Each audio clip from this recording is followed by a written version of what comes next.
Hey, do you have an idea for a podcast but don't know where to start?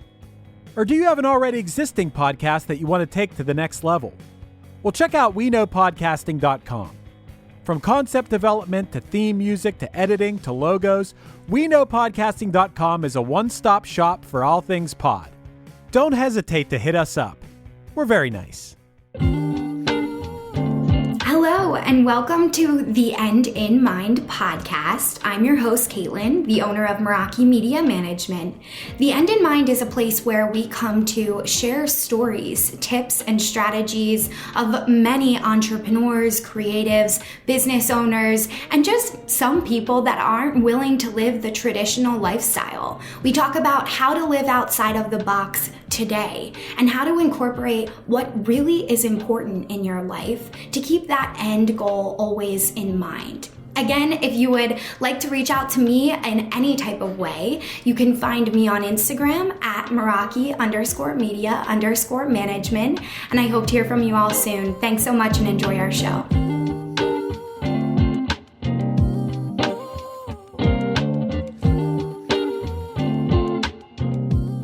Hey everybody, welcome back to the End in Mind podcast. I have a new guest with me here today. I am so excited for this conversation. This is a dear friend and colleague, mentor of mine, Nicole. She is the owner of Club Fetch Philadelphia, and then she is also the owner of The Bliss Out Boss. And I am so excited to chat with her about how she has now bridged both of these businesses, developed them from the ground up.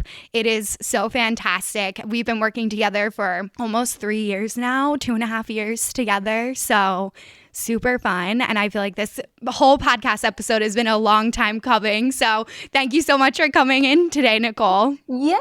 I'm so excited. I'm kind of fangirling a little bit. I know we've been working together. I can't believe 3 years. It feels like more and less all at the same time. I can remember the first day we had our first conversation about working together, and now we're here maybe 3+ years later. Yeah. It's so crazy. I'm so excited to be here. I'm so honored. Aww. I've just seen you grow personally and your business grow all from when we first started talking to now, and I'm so proud of you, and I'm so happy to be here. Thank you so much. Thank you so much for saying that. You know how much I look up to you, and just how much this whole business relationship I feel has helped me grow, just even by witnessing and observing you, and then being able to talk to you about plans and coaching even, you have just totally helped me, I feel even define Meraki Media Management so much more. I remember that conversation specifically where I was just this is a management, this is almost a firm, this could be its own thing, and you were just yes. I had no clue. I was I feel we should start here. I have to explain to the listener. So when we first started Meraki, I really thought that most of the business would only be coaching, no management at all for our clients. I had people reaching out for management, but really it was just the clientele that I was targeting myself to at that time, I would say.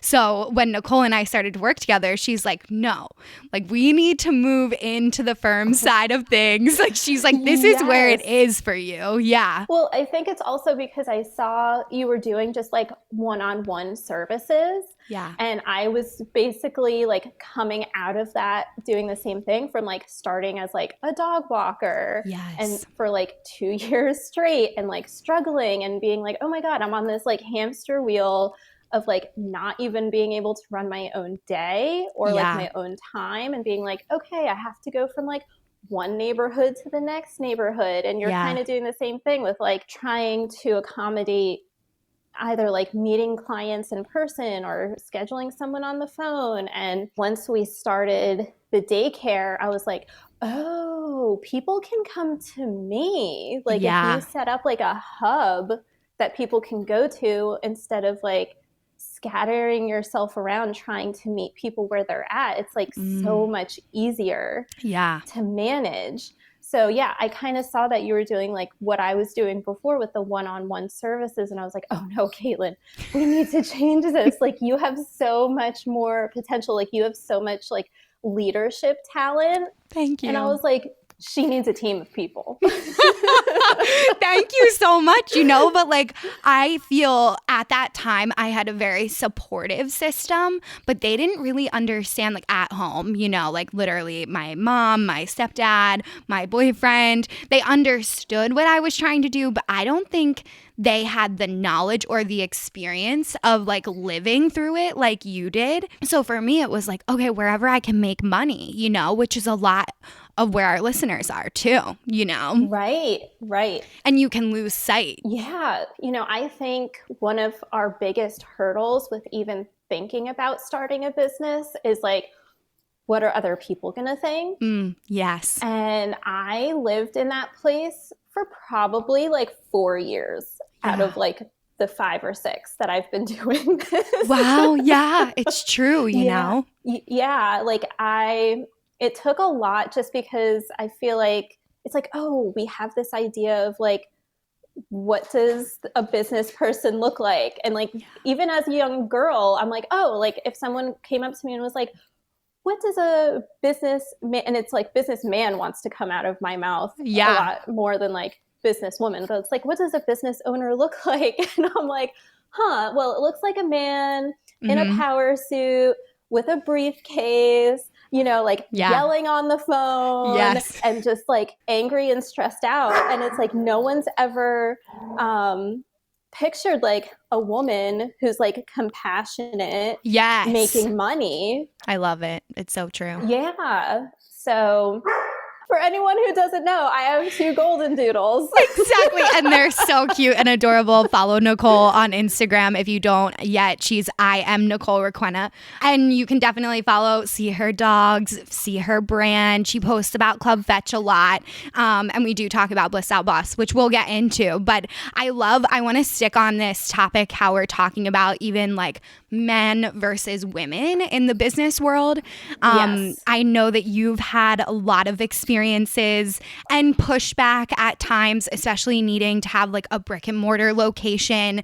That's something I don't have experience in, but a lot of my clients do. I'd love to like chat about that, what that looks like. A lot of our listeners are really just at the starting point, but I think that it's healthy for them to be aware of, certain conversations that can come into play.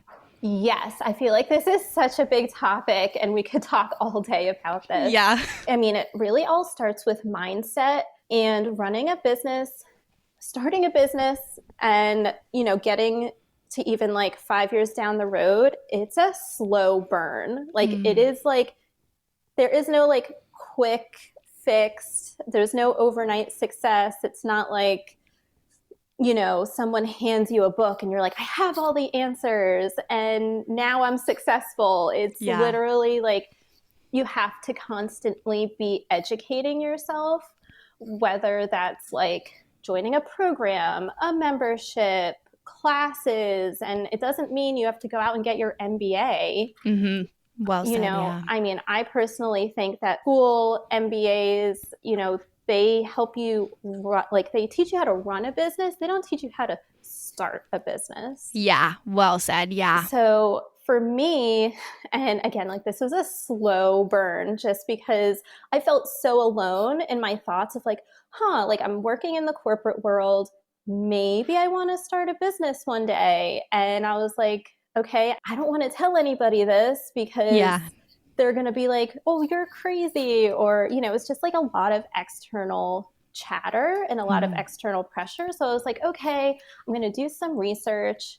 And what does this look like? So I ended up, this was like in 2015. Oh my gosh, I love it. Just like up in the middle of the night, like looking for like kind of programs or like a membership that kind of connected with me. And that was the thing. I found this woman and that was the other thing. I wanted to find someone I could relate to. So I kind of gravitated towards a female business owner. And I was like, okay, I'm going to join this and I'm going to see what happens. And then it ended up leading into like me joining another program. And when I look back on it, it was always looking for more education. And then at one point I was like, okay, like you have to make the decision. Like you can't just like keep taking classes and courses. You actually have to implement this stuff. Yeah. So that's when I ended up becoming a dog walker. And let me tell you, experiencing business and, like learning from someone else are like two totally different things. Yeah. That's so true. I felt so imbalanced because I had like all of this positive messaging and like all of these tools and resources like online. And then I'm also like struggling and like tripping over myself is what it felt like. Like even dog walking, like that's not even like a big business, but I do have to give it out to like all the people who have ever dog walked or dog walkers out there. It is hard. Yeah, for sure. It's so hard. I mean, the expectations of people of like when you're entering someone's home, it's just like, it's really difficult. Yeah. And I think we can also just add in here like service-based business. Service-based for sure. Yeah, like you get clients, they have high expectations, and that's what's so important to learn throughout your process is this is how it works. This is how we perform. Does that meet your expectation? If not, maybe we're not a good fit for each other, Yes. But it's hard in the beginning because you just want that cash. It's so hard. And I think what a lot of people need to know is that like, yes, I realized that like dog walking wasn't getting me to where I needed to be, but I learned so much that I was able to put everything that I learned into a physical space, into the business that it is now. So it's like, even if you're struggling and like, I wouldn't change it at all. It's like you needed to kind of, I don't want to say struggle, but it's kind of like you need to like try and fail and and like learn from all of those mistakes and kind of like tailor them. So if there's anyone that's like on the struggle bus right now. Yes, right? It does pay off, even though it feels like you're like in quicksand. It does. I think that that's such a good analogy. Like, I remember when I was on some of my first sales calls, like with you included, it's the questions people are asking. You feel like you have to come up with an answer right away because you're like a little bit anxiety ridden. You want to make the sale. Like, there's a lot of emotions that can arise, especially like with, past stuff. You're like, oh my gosh, I want to perform for this person. Like, I want to meet their expectations. Right. And well, it comes to a point where you're like, okay, can I actually do what they're telling me to do? I've never done this before. And you're kind of like, these people are your guinea pigs. If they know it or not, they are. And then at another point, I feel like there's a big turning point. That's where we get stuck in the habit of saying yes to everyone. Yeah. And then realizing maybe like 5 months to a year down the road, you're like, oh my gosh, this is just not working anymore. Yes. Like I feel like we all start out like saying yes, yes, yes, yes, yes, because you don't know what to say no to yet. So you're stuck in that, yes habit, and you're like, wait a minute. Yeah. I feel like that's when you and I started working on like the coaching side of things together, which has totally helped me change my strategy. Like, you taught me, okay, it's okay to say no. Like, it's okay to ask them questions. Now we even set up, an application on our page, which was all you, telling me. Like, I love it. I love applications so much. When I started Club Fetch, I wanted it to be a little bit more difficult for people to become members, just because, one, I had no idea what I was doing. And I was like, if I make it hard for people to join, it gives me time to like figure things out. Yeah. And then it was also like, all right, well, it's animals, and you want to, obviously there's a lot of like behavior stuff, but you can take that application and put it into any sort of, business, like service-based or not. Yeah. Just so that you're asking the right questions and weeding out the people who aren't a good fit. Yeah. And I feel like even when you go through the application, you kind of when you go through it enough, you can kind of like feel out how people fill out the application of like, this still might not be a good fit. And you can kind of like email them back saying like, hey, I think what you're doing is really incredible. And, breaking up with people with compassion. Yeah. Yes. And offering them like another place for them to go for a service provider that does do what they're asking for or what they need. I feel like nipping it in the bud early is super important. It's the ones that, you have built a relationship with and it's no longer a good fit, which is okay. Right. In any relationship, sometimes you outgrow the client or the client outgrows you and it's no longer a good fit. And I guess we can go into talking about so we even at Club Fetch, I've had to write a lot of emails of breaking up with clients. Right. And I've come down with like a pretty good compassionate way in writing to people, that it's no longer a good fit, gearing them towards like a different direction. And I know this is like a hurdle for a lot of people, especially women, because I feel like with men, it's kind of just like, oh, well, cut dry. It's all business. Yes. But for me, for you, I know for you, like if you're building a relationship with this person and like, especially for us, like we're talking about dogs, like saying no to a dog is so hard. Yeah. It's almost impossible, It's really, really tough. And to be honest, like it took a lot of me saying yes too much to get to a breaking point of like, we can't do this anymore. Wow. Yeah. It affects everyone. Like, one client can affect the entire team. Wow. It's so well said. And I just want to explain to the listeners too, because when you don't have a community yet, or you don't have a team yet, I remember hearing this feedback before I had a team, and I'm like, oh, that will never be me. Everyone, you're like, that will never be me. Everyone experiences this, like exactly what you said. Relationships change, people change, they outgrow each other. At some point in business, every business owner feels this emotion. And whether you have empathy or not for this person, it's also your reputation. You don't want them to hit the Google and give a bad review. There's a lot of tension that can be there between you and the client. And Nicole has created such wonderful practices out of trial and error, I'm sure, through experiences like this. Yeah, absolutely.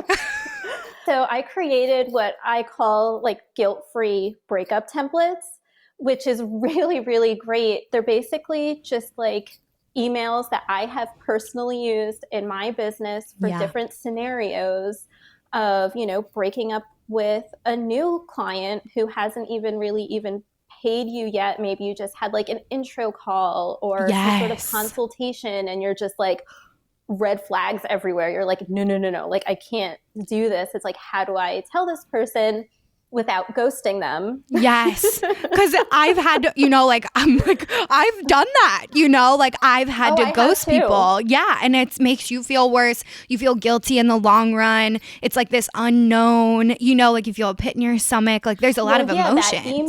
That follow-up email from 10 days ago being like, hey, like just following up. Are we able to like move forward with this? Like people are ready to pay you. Yeah. But it's still not a good fit. So for anyone who's like just starting out, like if you're not feeling good about this relationship, don't do it. Yeah. Don't do it. If you want the experience. Right. Yeah. But, one client that doesn't feel good will take up so much more time and energy. The ones that don't feel good are usually, the ones that are asking you to do things that you don't do, that you don't even, services that you don't even provide. They're asking for like extra. This is so Well said, you know. Oh, thank you. Yeah, I think it's so true. Like, because it's so hard in the beginning, like what you're saying, you're like the yes woman.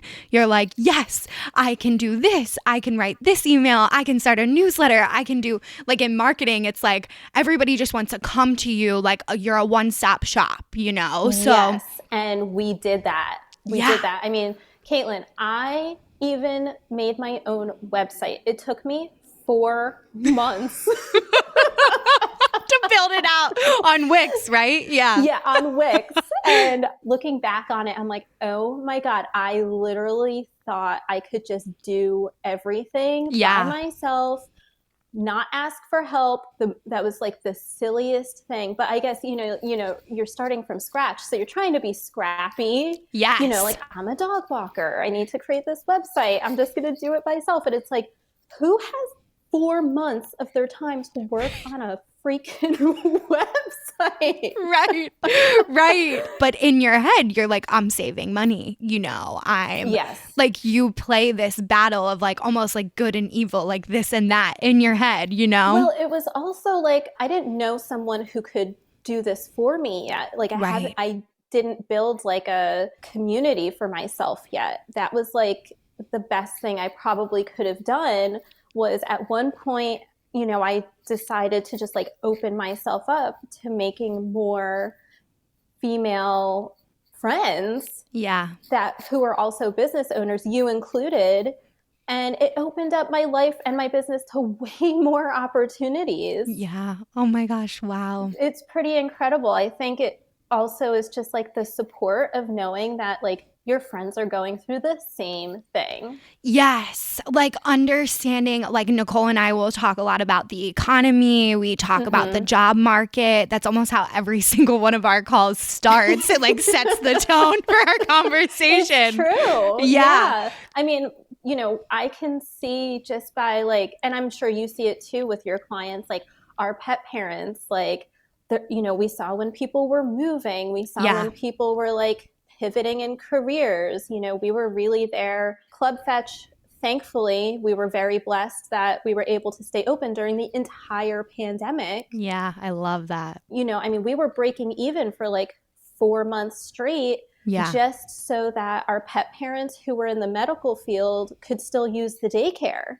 That's amazing. Like, they were begging us. They were like, our hours are crazy. Like, the hospitals were asking them to come in like much earlier so they could do like COVID testing and protocols. So we would open up a little earlier just so that they could get to work on time. It's amazing. Yeah, it was definitely eye-opening, and it was very touching to see how much we helped the community at that time. Yeah.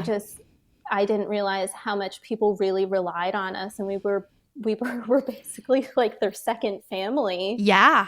Especially during a time like that where they feel they might not have their family close by to lean on. Right. No one was allowed to really be in contact, especially if they're working at the hospital. Like, we weren't allowed to be around these people. And so we had to build out protocols to make it work for us at the daycare too. And, we had to hire new people that felt comfortable working during COVID. We had to hire basically like Jefferson Medical students who were like about to graduate in like a year to become doctors working at the daycare. Right. Because they know the protocols. They knew the protocols, but they were also just like, for mental health reasons, people did not want to be home. Yeah. And the dogs, like being around animals, really provided therapy for them. So like it was just like a lot of giving to our community in like a lot of different ways. And it was just very touching. Yeah. Oh my gosh, that's so wonderful. And I think that that's the beauty of starting a business. Like when you're talking about in 2015 and you're waking up in the middle of the night, you probably would have never thought that you could build something like this, No. And I think the biggest message for me and that I could share to everyone is that it's never gonna look the way you think. Yeah, that's so true. And I feel like that could be very scary, but also very exciting. Like the destination, like you can't just keep thinking like, oh, one day I'm going to have like all this money. Like that's not like a good enough why to want to do something. And so like starting a business for the right reason. And, you know, it was so funny because I didn't realize like I had control over my own business until like 2 years ago. Yeah, it's so true. Especially something like what you have with Club Fetch. It's like an external thing. It's actually an operating location. So when Nicole is, you know, in the thick of it and she's training people, she feels like she's probably become a part of the system, you know, and that can be hard to separate. I was the daycare. Yes. Like literally when we opened, and I'm saying we because I always like to include everyone because I would be nothing without my team, you included. Oh, thank you. Yeah.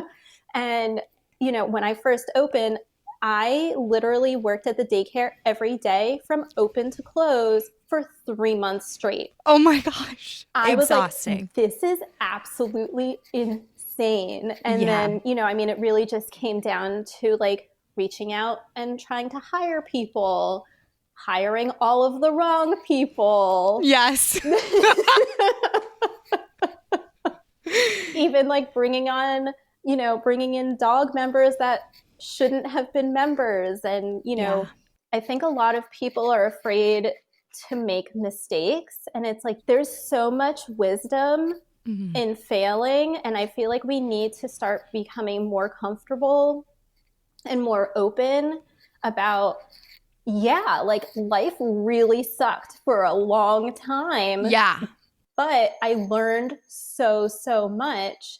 And experience in any industry you can take into starting a business. Yeah. Wow. I love that.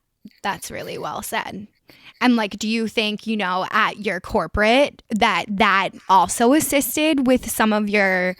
Okay, I'd love for us to kind of talk about that too, because a lot of our listeners, you know, they currently might have jobs or they might just be like graduating, maybe trying to figure out if they want to get a job before they start their business, you know. Yeah. Like I did have a job, but it was like not a good fit. But that experience totally got me to where I am now, you know. Yeah, absolutely. So, you know, I feel like the conventional way of looking at success, they make it look so linear. Like, okay, you get this position or like you become an intern and then this is your next step. And then you work, and then you get to that next step. And then it's like the same thing. Like then you go to this next step. In business, it's not like that at all. Yeah. It's so true. It's complete opposite. It's the complete opposite. Like you are not technically going into an office. You're not being told by anyone else what to do of what that next step is. Like you have to decide. And I feel like that might be a big hurdle for people. Mm-hmm, definitely. And I think people also should need to kind of like reflect back and see if that's something that they really want to do. Yeah. Because there's a big difference between like running a business and being the owner, but also running a business and being like a manager. Yeah. And one is not better than the other. I hire my team because they are better at what they do than I am. Yes. I love how you say that. I love it because it is true. You know, that like you found the right people to get you there. Right. Yeah. And I mean, they're peppy, they're enthusiastic. You know, some of them have amazing like operational skills and way more patience than I have. Right. And I think, you know, some people, and I feel like right now, because people are pivoting in their careers. Yes. I even got to a point where like, I was like, I don't want to be a business owner anymore. But I realized the role that I was actually playing wasn't business owner. It was employee. Yeah. And I was like, oh, okay. That's why this isn't working. Like I have to become more aligned in what my role is and like really mapping out like, what are my strengths and weaknesses are and how can I hire people who can make this business better. Yeah. I was holding our business back for the longest time just because I wouldn't leave the daycare. Wow. That is, I think, the biggest lesson that any business owner can have, because giving up that, like stepping back and really giving it up, like that really is what it feels like at the time. Even though that's not true, your name is still on the business, like you own everything, Right. But it feels like you're giving it up. Yeah. Well, yeah, I mean, I definitely have a control issue because this is something I've been working on for like so long. And it's like, okay, I'm going to just like hand this over to like these people who like just applied last week. This sounds nuts. Yeah. You're like, I have like the worst anxiety. Like, and if I'm not here, then I don't know what's happening. I can't control how they're talking to the pet parent. I can't control, what content is going out. Like, I'm totally dealing with this right now. And I would say it's a season that you have to go through. Like, there's days where I wake up and I'm like, oh my God, I have nothing to do today. Like, this isn't normal. And then I'll create things for me to do. And it's like, no, Caitlin. I know. I know. Two things. The first thing is so when we were talking about taking your skill set from the corporate world, I realized I had an amazing skill set for speaking to people, customer service, from working at like a retail store in college to working at a financial firm, speaking to people about their finances. I've always gotten that compliment, that praise from the corporate world and from clients that I know how to speak to people. And I'm like, okay, how do I put this skill set into working for me in business? And it worked really well with getting clients, but it also worked really well with training my team. Yeah. And training them on how to speak to our pet parents. Wow. And that's huge. The communication aspect to business is really the backbone of creating your network and like building trust, And that's what the piece is so important, which I think is why it's so scary to let go of that, because you're like, what if they do say the wrong thing? And then it's also understanding that they're human at some level too, Yes, I've had experience with all of that. And I am very lucky in the fact that I found one of like our longest, like she's now a manager at the daycare and runs a lot of what we do, but we've been working together for 4 years. I found her when I was a dog walker. She was like the second dog walker I ended up hiring. And, she really believes in like the mission and the vision of the entire company. Yeah. And I feel like when you find people like that, like it is priceless because she's been with me from the beginning and she just knows how things should be said to pet parents. And like, she just knows the systems in and out at this point where I can rely on her to train people and then those people can train people and I can really step back and, her and I talk all day, every day, just because we're friends, just like you and I. Exactly. We're always like texting and like sending things back and forth. And that's important to have, that communication too. Yes. Like she's the aunt to our golden doodles, Luna and Pepper. And like she stays at our home and takes care of them when we're away. And it's a really wonderful relationship to have. And, I would not be here without her too. So I would say like when people are hiring or at least like looking to ask for help from people who know like your mission, like who align with your mission and like really want to work towards seeing your business be successful. Yeah. Not just someone who's kind of like looking for like a job for 3 months.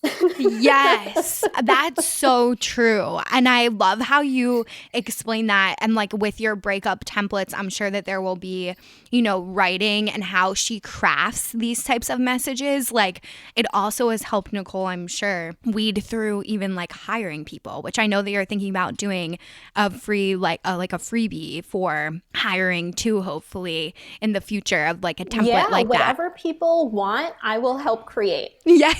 That's what we love to hear. I love crafting messages. It's so funny. We got like, even till today, like, our managers will text me and be like, this is what's going on. This is what I have written up so far. Can you read it over, edit it, and then send it back to me? And I'll send it back to our clients. And I say, absolutely. It's like one of my favorite things to do. And I think the best thing I did too with them is that I say like, hey, if you're unsure about a message, send it to me and I will read through it, so that it just, because like, when you're in the thick of it, yeah, sometimes too much emotion comes through. Yes. Instead of fact. Yes. Yeah. And so every time I'm curating a message, it has nothing to do with me. It has nothing to do with personal anything. It always goes back to like, what are the values of our business? Yes. And make it about them in the more positive light, and saying, if it's a breakup, then you just say like, hey, this is what we focus on in our business. It seems like what you need is this, this, and this. We can't provide that for you. Yeah. Maybe try this person or this service or this company that does. Yes. Instead of being like, well, you're just annoying and yeah. Yes. I love that. Like, I can't do this. Obviously all emotionally, like we feel that way, like, oh, this person, like, why can't they just like let it go? I mean, it took me a really long time to figure out boundaries. Yeah. And, boundaries with myself personally, yeah, with my team, and with our clients. I mean, at one point it was like clients had my cell phone number. Yeah. Every team member had my cell phone number. And people were texting me like all sorts of crazy things at all hours.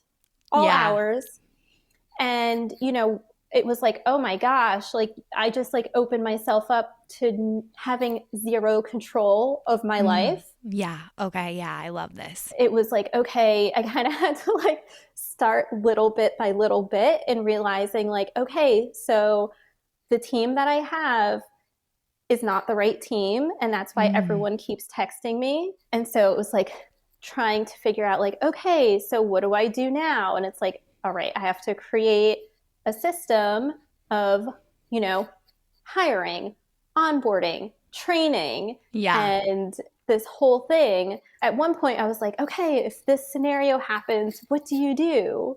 Yeah, that's great. Like asking the right questions in the interview process. And I also want to mention, because I think that we're kind of touching on this, but this is something I talk about frequently on the podcast, which is like being a resource for people. Even when you are breaking up with them in these guilt-free templates, it's like, yes, they are still going to assume that you are a resource. So like, if they're having a problem with their dog, hopefully they come to Nicole right away because she sent these recommendations of other people that could work with them in the future. Creating that community, because that's what I really want our listeners to understand too, like understanding having all of these resources, knowing other people in your industry that maybe specialize in a certain piece, So I do have to say, giving myself the gift of joining a membership, but not just joining, but getting to the part of like participating and asking questions, but also realizing like what I really wanted out of joining that membership. So this way I can go in with like a clear intention of like, my business was like a hot mess. Yes. It was running me. Yes. I was not running it. And I was like, I need help with like cleaning this up and packaging it and like figuring out how to make this business work for me. Because what I went in wanting was like, oh man, like I have this physical location, but I don't want to have to be there. Yeah. And like that realization, Caitlin, was like, I was so embarrassed.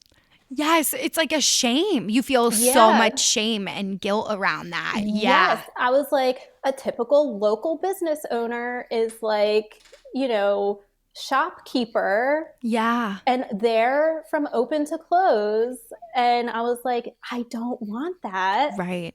And I'm like, oh my gosh, like, how do I do this? I was having like panic attacks. I didn't even want to tell anybody that because I was like, people are going to be like, oh, well, you don't want this business anymore. And, you know, it would be like all of these like weird questions that I didn't know how to answer yet. Yeah, absolutely. So it was kind of like, okay, I joined this membership. I'm seeing all of these other women who own businesses as well, struggling with specific things, whether that's like goal setting and planning and just like focusing on metrics. Yes. But not in like a masculine way. Yes. I think that that's what's really hard for women, and like even women listening to this podcast. You get pitched all of these different things and it's hard to discern like what is actually going to get you to that next level that you want to be at, you know? Well, and, you know, success for everyone is completely different. Yes. And, you know, that's what makes the Blissed Out Boss membership that I started more approachable for women in business, because it's like, yes, we still have to look at the metrics, but what are those metrics for you? Yes. Oh my gosh. This is so on point. And that's what's so great about working with someone like Nicole. Like, she's not going to tell you what to do. She's asking you what you want, and then she helps put and package together a plan to get you there. Yes, absolutely. And I have to say, like, when I joined the membership, like way back, again, like opening up myself to be a little bit more vulnerable, because, you know, I feel like a lot of people who are starting businesses or even in like their first 2 years are like, no, I can't show people that I'm like a complete hot mess. Yes. Right here. And Instagram doesn't help. Yes. So true. You know, it's like these beautiful curated photos and it's like in the background, it's like complete chaos. Everyone's like behind you. Yes. It's like, we've got it together, you know, don't look behind the curtain kind of thing. Yes. And I think like once I built a community of like supportive women, and it's like like-minded women who share the same values. Yeah. I felt comfortable with opening up more, which opened up my life to just like more abundance. Yes. And just like less external pressure, because I'm like, oh, like, yeah, like this client can, you know, maybe not like my service, you know, they can rattle my cage, but I have this foundation of people I can turn to and be like, okay, this person doesn't like me, but I still have these like these really strong roots of women to help support me and help guide me too. I feel like we all help guide each other. I love that. Because I don't have all the answers, and I love hearing other people's stories because everyone can relate to those struggles. It's so true. I think that is like the perfect way we can like round out. We'll definitely be having Nicole back on because she has so much knowledge. And I just like, I know, we could talk forever. Literally, we could talk for like 3 hours. Our phone calls are normally like 2. We just have the best time talking. And I loved this. All of your insight is so on point, and it really explains going in with the end in mind. You know, like our whole podcast is called The End in Mind because we want those communities that can surround us to say when we go off track, because we all do, and we can get very chaotic and like lose literally our footing. Like how you said, it happens in business even as you grow because you come up to different hurdles and, you know, expanding. It's always changing. Yeah. And it can be scary. You have to have that community to say, like, remember what you want. Keep you on track, go back to the end in mind. Do you want this lifestyle, or do you want, you know, to be in the thick of it? Because some women or business owners enjoy that. You know, they want to be a part of the employee side. You know, like a few episodes back, we had another guest on. His name's Tyrone, and he was explaining that one of the business owners that he currently works with, she wanted to be in the thick of it. So then he stepped in as the role as like the CEO, the manager for her. See, that's very interesting. That's exactly what we were talking about earlier on, of like you have to figure out like what your role is and like where you want to be in your business, because not everyone wants to be the CEO. Yeah, it's so interesting. And, like to round this out for you guys at home, start thinking about that, journaling, meditation, even reaching out to Nicole, learning more about her membership, seeing if this is a good fit for you. She's a very safe space, so you can go to her website. Absolutely. Like, I totally recommend anyone and everyone to talk to Nicole. She's amazing. Go to her website, check out her Instagram. We'll leave it for you guys in the show notes below too. If you didn't catch it earlier in the show, she's going to probably announce her website too. So you can type it in if you're currently on your laptop. And we do a lot of journal exercises. Yes. Too in the membership. And I think one of them, this has like been coming to me, and I think maybe I'll have it available for everyone once this podcast lands, is, like we all think about like what our mission, our vision, and our values are for our business, but we don't take the time to look like at our mission, our vision, and our values for ourselves personally. And that was an exercise I did for myself too in the beginning of like cleaning up my business, of like how like do these align? That makes a lot of sense. Yeah, so we'll have that exercise available for you guys, for all of the listeners. Maybe we'll do it as a freebie. Yes, yay. That would be so fun. So definitely head over to our Instagram account, because we'll be promoting that on there, and you guys will be able to find those, how to log in for the journal exercises and get that freebie. Definitely take advantage of that. And like I said, her information will be linked below. But thank you so much, Nicole, for having... Thank you, Caitlin. Oh my gosh. I'm so honored. I can't wait to do this again. Obviously, I love speaking with you. You are just like such a bubble, just like just like a bubble of happiness and joy. And I love our conversations. Thank you so much. I had the best time. I know people are going to take so much away from this today. So thank you so much. And Nicole will definitely be back. You know what? If you guys love Nicole and you want her to come back on, leave us a little Apple Podcast review and tell us some of the questions that you want me to ask her, because she is seriously a wealth of knowledge. So I will put that into our next interview for next month once we have her back, probably during the holidays. So get it in ASAP. Thank you so much for listening to The End in Mind. I would like to remind you all, if you haven't yet reached out to me on Instagram, we are at Meraki_media_management. It will be in our show notes as well. If you would like to reach out to me, we always offer free coaching through Instagram based around our Instagram training and our business Instagram practices. If you need any type of support, please do not hesitate to reach out to me there. And we also offer several different types of consulting and training packages if you're looking for a little bit more in-depth tips. So thank you all for listening in, and of course, I want you all to keep the end in mind as you continue with your day and or work week. Have a great week, and I will see you all next time.